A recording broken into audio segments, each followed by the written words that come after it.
India की number 1 choice Bharat matrimony. और इस बीच एक बड़ी खबर आ रही है। जैसा हम बता रहे हैं आपको, इजराइल ने ईरान पर हमले का वीडियो जारी किया है। बड़ी खबर इस वक्त, इजराइल ने ईरान पर हमलों का फुटेज जारी कर दिया है। यानी वो तस्वीरें दिखाने की कोशिश कर रहा है, वो ये बताने की कोशिश कर रहा है कि इस युद्ध में हम एक कदम ईरान से आगे हैं। 100 से ज्यादा ईरानी ठिकानों पर ये हमले का वीडियो फुटेज है, जो इस वक्त हम थोड़ी देर में आपको दिखाने ही वाले हैं। कुछ ही सेकंड्स में ये स्क्रीन पर होगा। लेकिन सबसे बड़ी बात ये कि ईरान ने जिस तरह से 12 बजे के आसपास आज दिन में, शनिवार का दिन, और ऐसे में उसने ईरान की तरफ पहला हमला किया। उसके बाद देखिए ईरान ने एक एक कर अमेरिकी इजराइल बेसिस को अटैक किया है। और ये 100 से ज्यादा ईरानी हमलों का फुटेज कहां पर इजराइल ने ईरान को निशाना बनाया है। वो रिहायशी इमारतें जहां पर आप देखिए कि लोग रहते हैं, चहलकदमी आपको नजर आ रही है, वहां पर अटैक किया है। कई ऐसी जगह जहां पर इमारतें नजर आ रही हैं, लोग नजर नहीं आ रहे हैं, लेकिन उन्हें भी निशाना बनाया गया है। लोगों से इस वक्त इजराइल में अपील की जा रही है कि जो भी लोग हैं वो सुरक्षित ठिकानों में या फिर बंकर में चले जाएं। डॉक्टर जाकिर हुसैन इस वक्त हमारे साथ बने हुए हैं। सर, जो आपने बात अधूरी छोड़ दी थी उसी को मैं आगे ले जाना चाहती हूँ। मिडिल ईस्ट में जिस तरह के अटैक्स को इस वक्त अंजाम दिया जा रहा है, क्या आपको लगता है कि ये भी एक तरीका होगा आने वाले वक्त में, जब इजराइल और अमेरिका इस बात को लेकर कहेंगे कि आइए हमारे साथ और इस युद्ध में शामिल होइए, हमारी तरफ से आ जाइए और ईरान के खिलाफ हो जाइए? क्या ये तरीका होगा, क्या ये रणनीति होगी, या फिर ये दबाव का, प्रेशर का टैक्टिक है ईरान की तरफ से मिडिल ईस्ट देशों को लेकर? देखिए, ईरान ने बिल्कुल पहले से क्लियर कर दिया था कि जो भी इस्तेमाल करेगा अपना बेस हमारे खिलाफ, हम अटैक करेंगे, और उसने किया। ये अरब कंट्रीज भी जानते थे ईरान करेगा, तो अब अरब कंट्रीज जाए या ना जाए, ईरान के ऊपर कोई असर नहीं पड़ता। अरब कंट्रीज के पास कोई ताकत नहीं है, यूएई के पास कोई ताकत नहीं है, कतर के पास कोई ताकत नहीं है, कुवैत के पास कोई ताकत नहीं है। क्यों? उन लोगों ने अमेरिकन बेसिस को अपनी यहाँ जगह दिया था प्रोटेक्शन के लिए।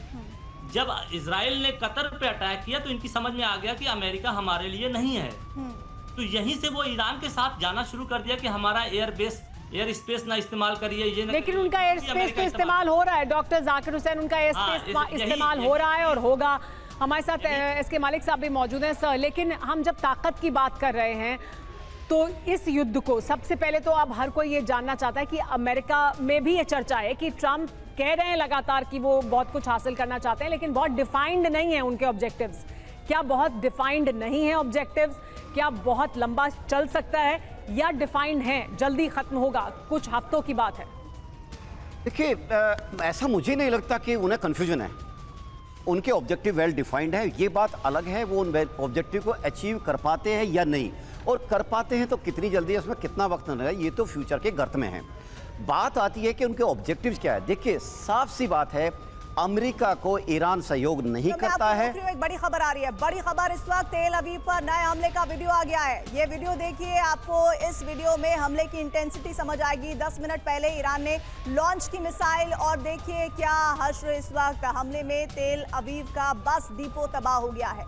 आपको हम तस्वीरें दिखाएंगे, लेकिन ये देखिए 10 मिनट पहले की खबर है जो इस वक्त TV9 भारतवर्ष की स्क्रीन पर आपको हम दिखाने जा रहे हैं। ये देखिए तेल अवीव पर नए हमले का वीडियो आ गया है, और ये बस डिपो देखिए, खाक होती हुई बसेस आपको यहाँ पर नजर आ रही है। हमले में तेल अवीव का बस डिपो बुरी तरह से तबाह हो गया है। देखिए सब कुछ खत्म हो गया है, जितनी एक के बाद एक लाइन लगाकर बसेस खड़ी हुई हैं, सब कुछ जलकर राख हो गई हैं। उनके अंदर सिर्फ और सिर्फ ये दिख रहा है कि यहाँ पर बसेस खड़ी हुई थी, और ऐसे में इस वक्त एक बड़ा अटैक किया गया है। हमले में तेल अवीव का बस डिपो तबाह हुआ है, और इस वक्त ईरान का 8 देशों पर अटैक हुआ है, और युद्ध में 10 देश इस वक्त शामिल है। लेकिन ये जो तस्वीरें आपको हम दिखा रहे हैं, ये देखिए बस के अंदर और बस के बाहर से ये जो पूरा इलाका है, 10 मिनट पहले ही, जी हाँ 10 मिनट पहले ईरान ने लॉन्च की मिसाइल, और ये ठीक जाकर मिसाइल गिरी तेल अवीव के बस डिपो पर।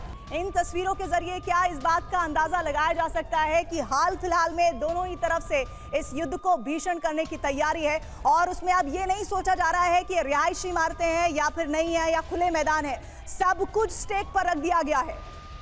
देखिए, भीषण तक अंदाजा लगाया जा सकता है कि यस, जिस तरह से मिसाइल फायर हो रहे हैं, मिसाइल गिर रही है, वो उस तरह से उस जगह की सभी चीज़ों को बर्बाद कर रही हैं। और इसका अंदाजा इस बात से भी लगाई है कि पूरी इस तरह की पूरी आशंका है कि जैसे जैसे समय बीतेगा ये युद्ध और ज़्यादा इंटेंस होता चला जाएगा, क्योंकि मकसद ये नहीं है, अमेरिका ये सोच के नहीं आया, जैसे मैं पिछली बात कर मैं उस बात को आगे बढ़ाता हूँ मकसद ये नहीं है कि वहां पर जाके 2 दिन युद्ध लड़ा जाए फिर वापस विड्रॉ कर लिया जाए। अरे अमेरिका अपनी किरकिरी नहीं कराना चाहेगा, वो एक ऑब्जेक्टिव के साथ गया है, इजराइल के साथ गया है और उन्होंने 3-4 महीने की तैयारी की है कि अपने पूरे से cyber warfare, electronic warfare, digital warfare. इसके मालिक साहब क्लियर ऑब्जेक्टिव्स क्या हैं? मिसाइल क्षमता को खत्म कर दें, परमाणु क्षमता को खत्म कर दें, जी और नहीं। सत्ता परिवर्तन भी क्या ऑब्जेक्टिव में शामिल है? इससे ज्यादा लार्जर देखिए उसका एम क्या है। अमेरिका चाहता है कि ईरान उसकी जैसे बाकी अरब कंट्रीज है उसकी बात को माने और उसके रास्ते पर चले। असली प्रॉब्लम है देखिए इससे एक और लिंक जुड़ता है, चाइना वाला लिंक।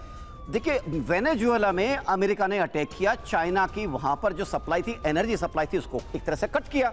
अभी यही चीज वो करना चाहता है ईरान के साथ, सो दैट वहां के एनर्जी रिसोर्सेज है, तेल है, वो उसके काबू में आए और उसके बाद वो अपने मनमाफिक तरीके से। सवाल बनता है जिस पर आगे मैं आपसे जवाब लूंगी कि रशिया और चाइना की इस युद्ध में क्या भूमिका हो सकती है, लेकिन इस बीच एक बड़ी खबर आ रही है। बड़ी खबर, जॉर्डन में अमेरिकी बेस पर हमला हुआ है।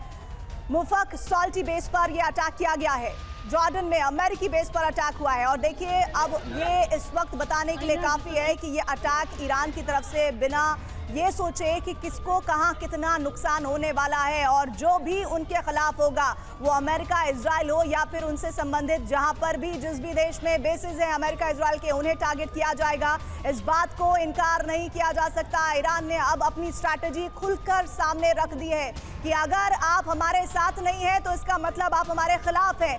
और ये मुफक सॉल्टी बेस पर अटैक की तस्वीरें जिस वक्त आपको हम दिखा रहे हैं, अटैक हुआ, आसमान में धुएं का गुबार नजर आ रहा है। इंडिया की नंबर 1 चॉइस भारत मैट्रिमनी।